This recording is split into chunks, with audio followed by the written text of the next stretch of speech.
Olá, aqui é o professor Marcos Gonzac e a gente vai falar um pouquinho hoje sobre como acessar o ClinVar para fazer o levantamento das mutações específicas para cada gene envolvido.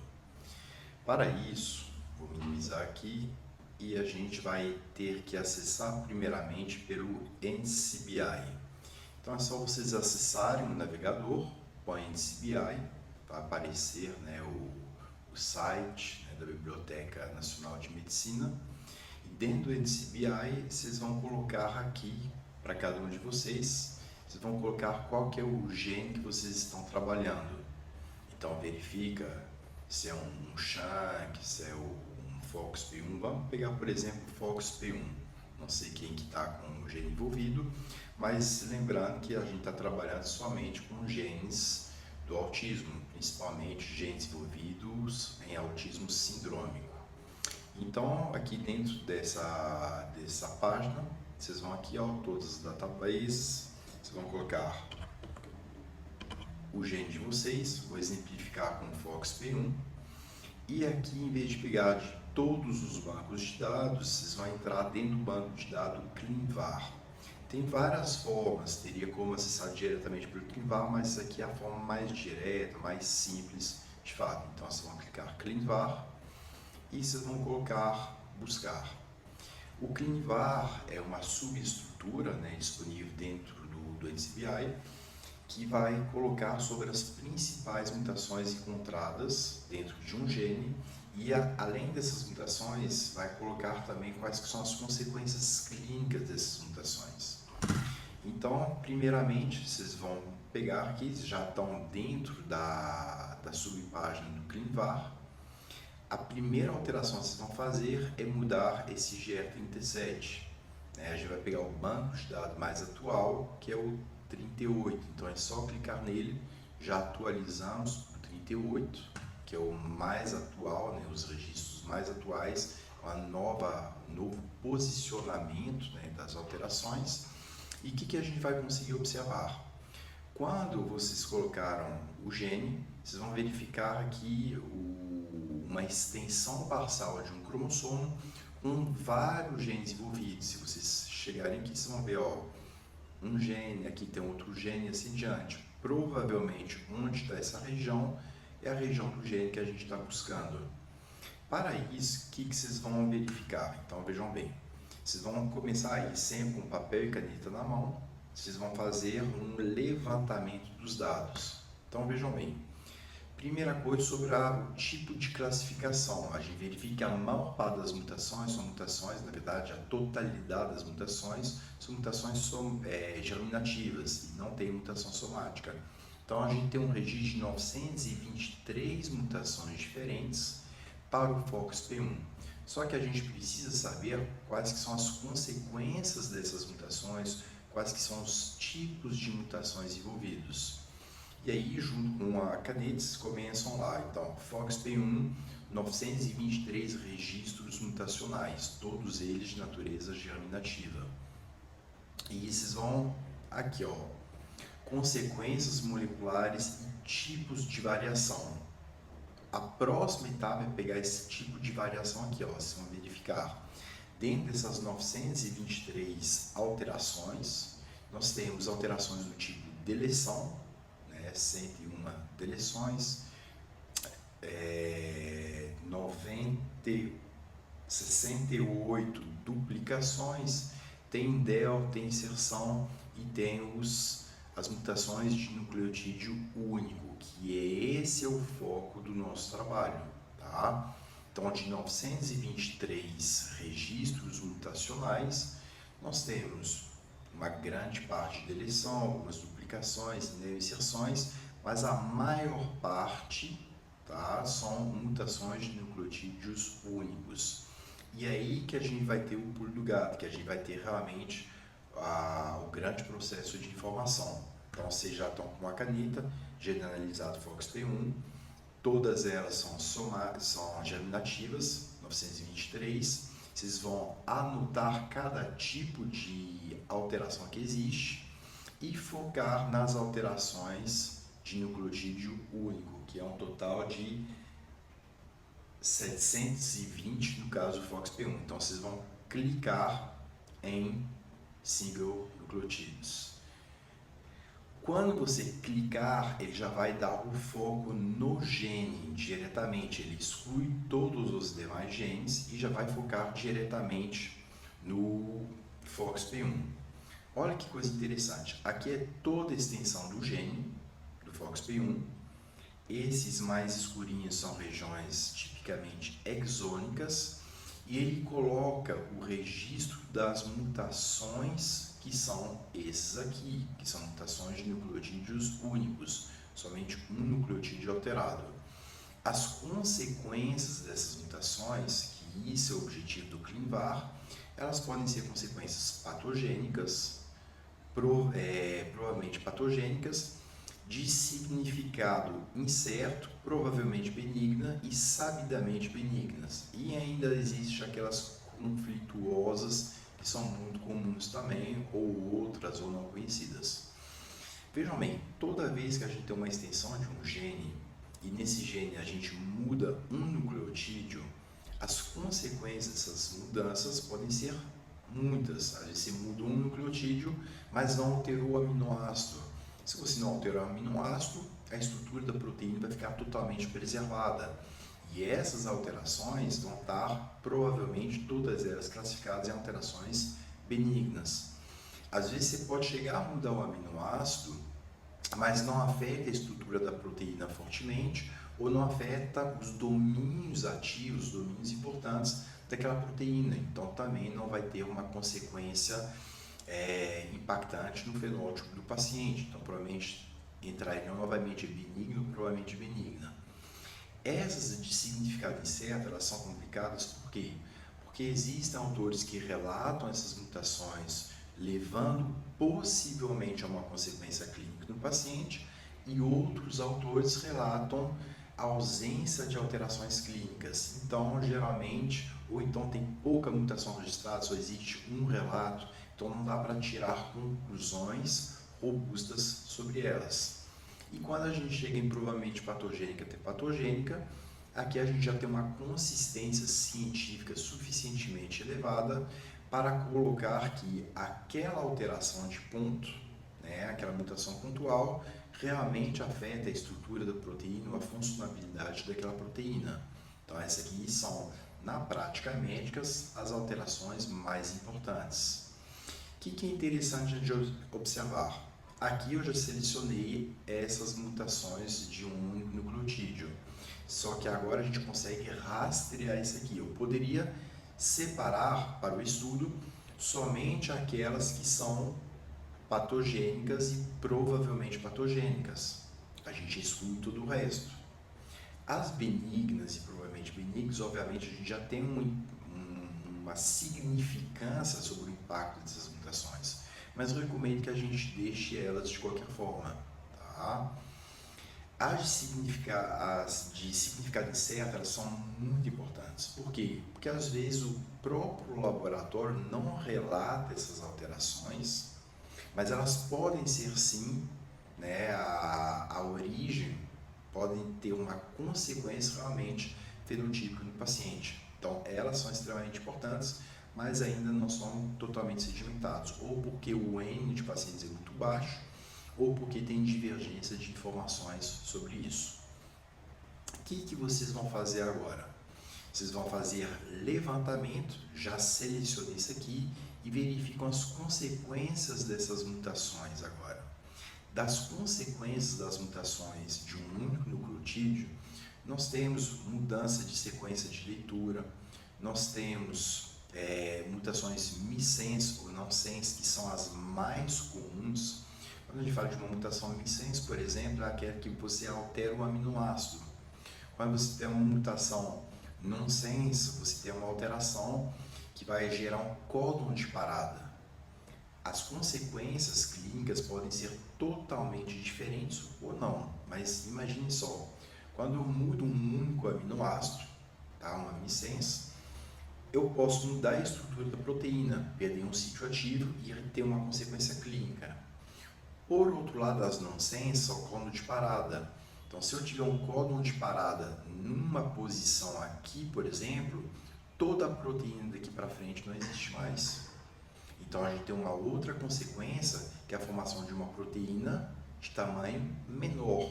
E provavelmente as consequências clínicas são mais significativas. Tá? Agora que a gente já tem, né, a informação que existem 720 mutações de nucleotídeos únicos, vocês vão anotar sempre com papel na mão, né, ou faz uma planilha, vocês vão qualificar essas mutações, esses NIPs.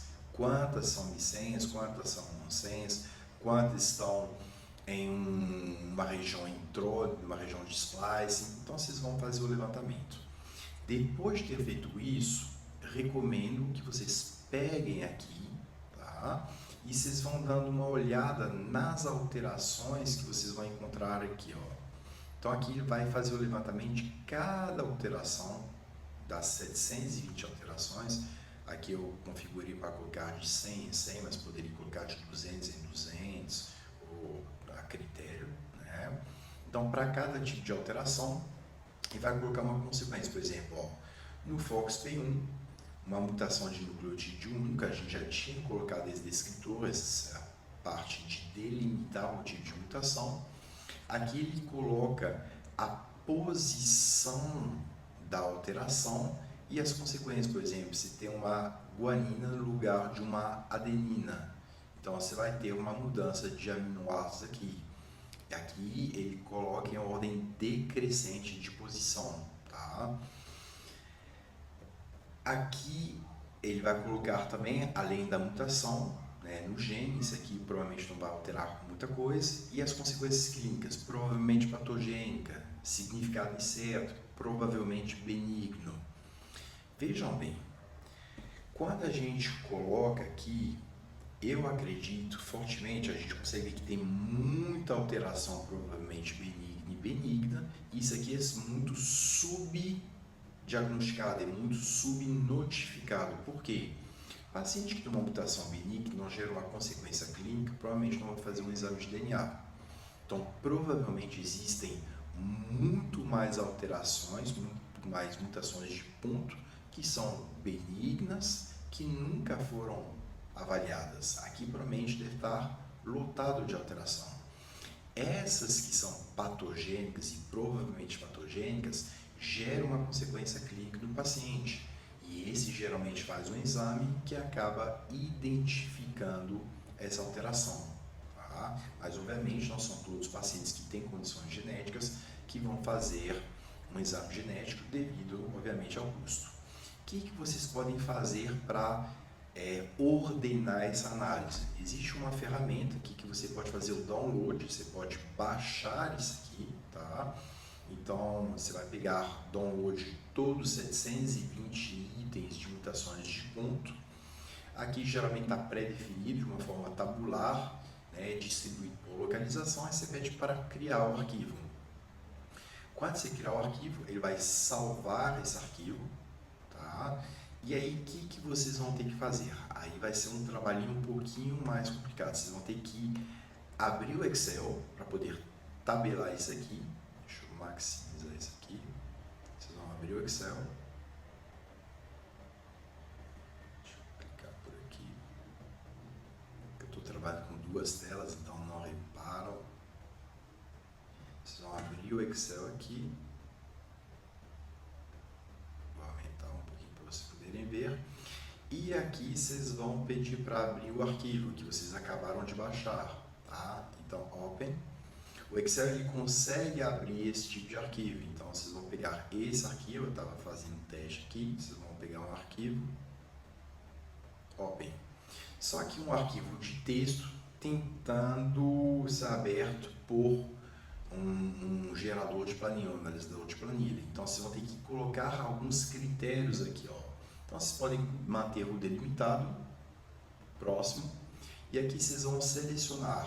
O ideal sempre vocês vão ter perda de formatação, porque quando o arquivo de texto ele é gerado, ele tem uma confusão de dados relativamente grande, tá? Então vocês vão colocar o tab, o espaço como sendo os delimitadores. Se eu não colocar isso aqui, tá, os dados vão ficar todos bagunçados. Então vocês vão manter o tab e o espaço, que geralmente é uma das melhores formas. Vocês podem ir testando também, mas uma das melhores formas para conseguir separar os dados. Vão próximo e finalizar. Tá? Quando vocês vão ter feito isso, vocês vão ter uma planilha. Tá? Deixa eu puxar para cá. Vocês vão ter uma planilha aqui aberta. Deixa eu maximizar ela aqui. E aí vocês vão ter que abrir um pouquinho, porque geralmente está bem compacto aqui para vocês. Mas vejam bem que coisa interessante, vocês vão conseguir separar os dados de uma forma muito melhor. Talvez isso vai ficar pequeno para vocês. Deixa eu tentar fazer um zoom aqui.